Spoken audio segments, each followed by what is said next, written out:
전도서 1장. 다윗의 아들로 예루살렘에서 이스라엘의 왕으로 있었던 설교자가 한 말입니다. 설교자가 말합니다. 인생은 정말 허무하고 허무하다. 세상 만사가 너무 허무하다. 사람이 해 아래서 일하는 모든 수고가 무슨 유익이 있는가. 한 세대가 가고 다른 세대가 오지만 땅은 영원히 변하지 않는다. 해는 떴다가 지고 다시 떠오르기 위해 그 떴던 곳으로 급히 돌아가는구나. 바람은 남쪽으로 분다 싶더니 다시 북쪽으로 향하고 다시 이리저리 돌아 제자리로 돌아간다. 강들은 모두 바다로 흘러들지만 바다는 결코 넘치는 법이 없다. 강물도 다시 돌고 돌아 제자리로 돌아간다. 세상 만사 말로 다 할 수 없이 피곤하니 눈은 보고 또 보아도 만족하지 않고 귀는 듣고 또 들어도 채워지지 않는다. 이미 있던 것들이 다시 생기고 사람들은 전에 했던 일들을 다시 한다. 해 아래 새로운 것이 없다. 누가 보라 여기 새 것이 있다라고 말할 수 있겠는가? 그것은 이미 오래전에 있었던 것이며 우리가 나기 전에 이미 존재하던 것일 뿐이다. 이전 사람들이 기억에서 사라지는 것처럼 이제 태어날 사람들 역시 기억에서 사라질 것이다. 나 설교자는 예루살렘에서 이스라엘의 왕이었다. 나는 하늘 아래서 일어나는 모든 일들을 지혜로서 연구하고 깊이 생각하기로 작정했다. 하나님께서 사람들에게 얼마나 무거운 짐을 지어주셨는지 알게 되니 괴로웠다. 내가 해 아래서 되어지는 모든 일들을 살펴보니 그 모두가 마치 바람을 잡으려고 하는 것처럼 허무하였다.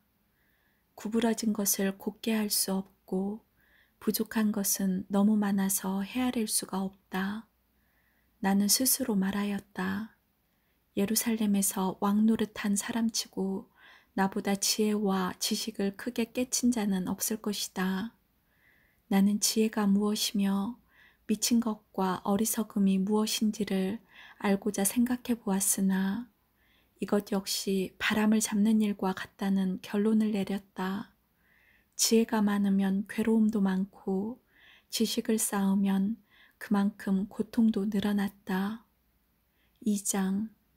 나는 스스로 말하였다. 이제 내가 시험적으로 마음껏 즐기리니 쾌락이 무엇인지 알아보자. 그러나 그것 역시 허무한 일일 뿐이었다. 내가 웃음을 생각해 보니 그것도 미친 짓이었다. 즐기는 것에서 무슨 보람을 얻을 수 있겠는가? 이번에는 내 마음으로는 여전히 지혜를 찾으면서 술을 잔뜩 마셔보기로 했다. 나는 사람이 하늘 아래서 잠시 사는 동안 무엇이 정말 보람된 일인지를 알아보기 원했던 것이다. 나는 큰 사업들을 이루었다. 대궐들을 건축하고 포도원도 만들었다. 나를 위해 동산과 공원을 만들고 그 안에 온갖 과일나무를 심었으며 심은 나무들이 푸른 숲을 이루도록 연못을 파서 물을 대었다. 남종과 여종을 샀고 집에서 태어난 종들도 있었다. 소떼와 양떼도 예루살렘에 살았던 그 누구보다도 많았다. 금은보와 왕의 보물들 그리고 여러 지방의 진귀한 물건들을 대량으로 모아들였다. 남녀 가수들은 물론 남자들이 좋아하는 첩도 많이 두었다. 나는 전에 있던 예루살렘에 그 누구보다도 위대하게 되었고 지혜도 늘 나와 함께 있었다. 나는 내 눈이 원하는 것이라면 무엇이든 거절하지 않았다. 그 어떤 쾌락도 사양하지 않았다. 나는 이 모든 일들로 인하여 기쁨을 누렸고 이것은 내 모든 수고의 보상이었다. 그런데 내 손이 한 일과 노력한 수고를 돌이켜보니 모든 것이 바람을 잡는 것처럼 허무했다. 해 아래서 도대체 무슨 보람을 얻겠는가? 나는 다시 지혜와 미친 짓, 우둔함이 무엇인지 깨치려고 작정했으나 왕위를 계승하는 자는 이미 되어진 일 외에는 달리 어떤 일도 하지 않는다는 것을 알았다. 빛이 어둠보다 나은 것과 같이 지혜가 우둔함보다 낫다. 현명한 사람은 자기 앞을 보고 어리석은 사람은 어둠 가운데서 살지만 내가 깨닫고 보니 둘 다 결국은 같은 운명이었다. 그래서 나는 스스로 말하였다. 어리석은 자의 운명을 나도 당할 것인데 내가 지혜롭게 살아도 아무 소용없으니 이것 역시 허무하다. 지혜로운 자도 어리석은 자처럼 오래 기억되지 못하고 조만간 둘 다 잊혀지고 말 것이다. 어리석은 사람처럼 지혜로운 사람도 역시 죽어야 할 운명일 뿐이다. 그래서 나는 산다는 것이 싫어졌다. 왜냐하면 해 아래서 되어지는 일이 내게 슬픔만 주고 모든 것이 바람을 잡으려는 듯 허무하기 때문이다. 정말 해 아래에서 내가 수고했던 모든 일들을 내 후대에게 물려주어야 한다고 생각하니 이 모든 일이 싫어졌다. 그 사람이 지혜로울지 어리석을지 누가 알까? 나의 후계자도 내가 수고하고 노력했던 모든 일을 자기 마음대로 할 것이니 이것도 허무하다. 그래서 나는 내가 했던 모든 수고에 실망했다. 사람이 지혜와 지식과 재주를 가지고 자기 일을 하지만 결국 그 모든 것을 수고하지 않는 다른 사람에게 물려주어야 하니 이건 역시 허무하고 크게 잘못되었다. 사람의 모든 수고와 마음의 염려로 얻는 것이 무엇인가? 날이면 날마다 일하는 수고는 괴로움뿐이며 밤이라고 마음 편히 쉴 수도 없으니 이것도 허무한 일이다. 사람에게 먹고 마시고 자기 일에 만족하는 것 이상으로 좋은 일은 다시 없다. 내가 보니 이건 역시 하나님의 손이 정하신 대로다. 누가 나보다 먹고 즐기는 일에 나은 자가 있을까? 하나님께서 보시기에 좋은 사람에게는 지혜와 지식과 행복을 주시지만 죄인에게는 수고를 주신다. 그리고 하나님을 기쁘시게 하는 사람에게 죄인이 쌓은 불을 주도록 하신다. 이건 역시 바람을 잡는 것처럼 허무하다. 3장. 하늘 아래 모든 일에는 정한 때가 있고 시기가 있는 법이다. 날 때가 있고 죽을 때가 있고 심을 때가 있고 심은 것을 뽑을 때가 있다. 죽일 때가 있고 고칠 때가 있고 허물 때가 있고 건축할 때가 있다. 울 때와 웃을 때가 있고 슬퍼할 때와 춤출 때가 있다. 돌을 던져버릴 때가 있고 돌들을 모을 때가 있고 껴안을 때가 있고 그것을 멀리할 때가 있다. 찾을 때가 있고 포기할 때가 있고 간직할 때가 있고 버릴 때가 있다. 찢어버릴 때가 있고 수선할 때가 있고 침묵해야 할 때가 있고 말해야 할 때가 있다. 사랑할 때가 있고 미워할 때가 있고 전쟁할 때가 있고 화평할 때가 있다. 일할 사람이 자기의 수고로 얻는 것이 무엇인가? 나는 하나님께서 사람들에게 지워주신 짐을 보았다. 하나님은 모든 것을 제때에 아름답게 지으셨고 사람의 마음에 영원의 감각을 주셨지만 하나님께서 처음부터 마지막까지 행하실 일은 다 깨달을 수가 없다. 내가 알기에 살아생전에 행복하고 선을 행하는 일보다 더 좋은 일은 없다. 이처럼 하나님의 선물은 사람마다 먹고 마시고 자기의 수고에서 만족을 느끼는 것이다. 하나님께서 무엇을 하시든지 그것은 영원하다. 그것에 아무것도 더하거나 뺄 수가 없으니 하나님께서 그렇게 하신 것은 사람들이 그분을 경외하도록 하기 위함이다. 지금 있는 것은 이전에도 있었고 장차 있게 될 것도 이미 있었던 것이다. 하나님은 지난 것을 다시 찾으신다. 다시 해 아래서 살펴보니 공의가 있어야 할 자리에 불의가 있고 정의가 있어야 할 자리에 악이 있었다. 나는 혼자 이런 생각을 하였다. 하나님은 의인과 악인 모두를 심판하실 것이다. 왜냐하면 모든 일과 모든 활동에 때가 있기 때문이다. 나는 사람에 관하여 스스로 말하였다. 사람이 짐승과 마찬가지라는 사실을 깨닫도록 하나님은 사람을 시험하신다. 사람의 운명과 짐승의 운명은 비슷하다. 사람이 죽는 것처럼 짐승도 죽음으로 사람이나 짐승이나 호흡은 동일하다. 이렇게 모든 것이 헛되니 사람이 짐승보다 나은 것이 무엇인가? 모두가 흙에서 와서 흙으로 돌아가듯 다 같은 곳으로 돌아간다.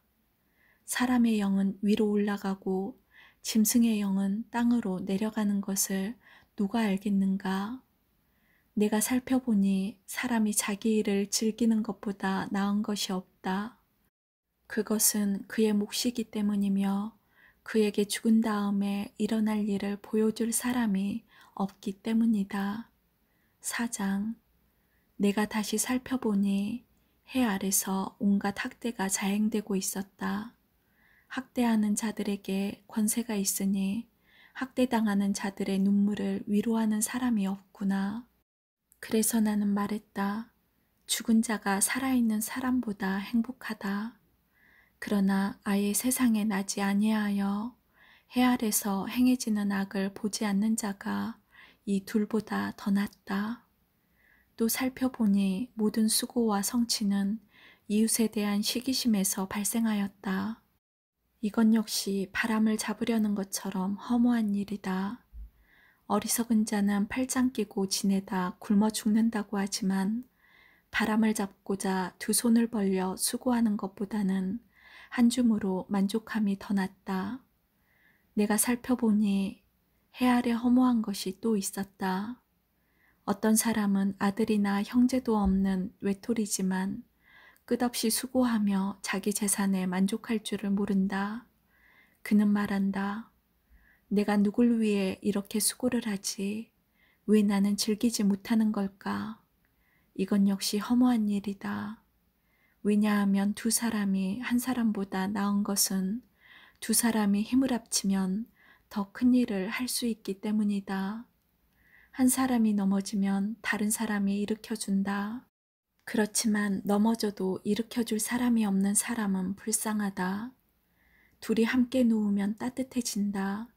하지만 혼자라면 어떻게 따뜻해질 수 있을까? 혼자서는 원수에게 패하더라도 둘이라면 능히 방어할 수 있다. 세 겹으로 꼰줄은 쉽게 끊어지지 않는 법이다. 충고를 싫어하는 나이 많고 어리석은 왕보다는 가난하지만 지혜로운 소년이 더 낫다. 나는 그런 젊은이가 왕이 되는 것을 보았다. 그는 가난한 집에서 태어났고 감옥에도 간 적이 있었지만 모든 사람들이 왕이 된 그를 따랐다. 그러나 그가 다스리는 무리가 수도 없이 많았지만 이후의 세대는 아무도 그를 좋아하지 않았다. 이건 역시 허무한 일이요 바람을 잡는 것이다. 5장. 하나님의 집에 예배하러 들어갈 때에 발걸음을 조심하여라. 형식적으로 예배드리는 어리석은 자보다 말씀을 듣기 위해 조용히 나아가는 자가 더 낫다. 어리석은 자들은 악을 행하면서도 알지 못한다. 하나님 앞에서 함부로 입을 놀리지 마라. 조급한 생각으로 무엇을 말하지 마라. 하나님은 하늘에 계시고 너는 땅에 있으니 너는 말을 적게 하여라. 걱정이 많으면 꿈자리가 사납고 말이 많으면 어리석은 소리를 한다. 하나님께 약속했거든 신속히 이행하여라. 하나님은 어리석은 자들을 기뻐하지 않으시니 너는 약속을 지켜라. 약속을 하고 지키지 않는 것보다는 약속을 하지 않는 것이 낫다. 내 입술로 죄짓지 마라. 하나님의 사자에게 내 약속은 실수였습니다 라고 말하지 마라. 하나님께서 화내실 만한 말을 하여 그분이 내 손의 수고를 망치게 할 이유가 무엇이냐? 꿈이 많고 말이 많은 것도 허무하니 하나님을 경외하여라. 만일 가난한 자가 학대를 당하고 정의와 인권이 무시되는 것을 보거든 그런 일들에 대해 놀라지 마라. 왜냐하면 그것을 처리할 관리가 있고 이들 위에는 더 높은 고위 관리가 있기 때문이다. 땅의 산물은 모두를 위한 것이다. 왕도 들판에서 나는 곡식을 먹는다. 돈을 사랑하는 사람치고 돈에 만족하는 이가 없고 재물을 사랑하는 사람치고 자기 수입에 만족하는 이가 없다. 이건 역시 허무한 일이다. 재산이 불어나면 식솔도 많아지는 법이거늘 주인이 재산을 바라보며 즐기는 일 외에 그가 얻는 유익이 무엇인가? 노동자는 적게 먹든지 많이 먹든지 잠이 달콤하지만 부자는 재물이 많으므로 걱정 때문에 잠을 이루지 못한다. 내가 살펴보니 해 아래 큰 재앙이 있는데 그것은 재물이 그것을 축적한 자에게 해를 끼친다는 것이다. 투자를 잘못하여 재산을 날려버리니 그 아들에게는 한 푼도 돌아가지 않는다. 우리는 태어나서 알몸으로 나올 때처럼 알몸으로 돌아간다. 손으로 수고한 그 어떤 것도 지니고 가지 않는다. 이건 역시 큰 재앙이다. 사람은 세상에 태어난 모습 그대로 돌아간다. 그렇다면 바람을 위해 수고한 것이 아닌가? 도대체 무슨 유익이 있는가? 사람은 평생 근심 중에 식사를 하고 크게 좌절하고 병들고 분노한다. 내가 관찰해 보니 하나님께서 주신 자신의 생애 동안 먹고 마시며 자신이 하는 일에서 보람을 느끼는 것이 행복이요 적절한 일이다. 그것이 인생의 몫이기 때문이다. 하나님께서 재산과 부를 주시고 또 그것들을 누리게 해 주실 때 자기 몫을 받아서 자기 하는 일에 즐거워하는 것이 바로 하나님의 선물이다. 사람은 자기 삶을 심각하게 생각할 겨를이 없다. 왜냐하면 하나님께서 그의 인생이 즐거움에 빠지도록 만드시기 때문이다. 아멘.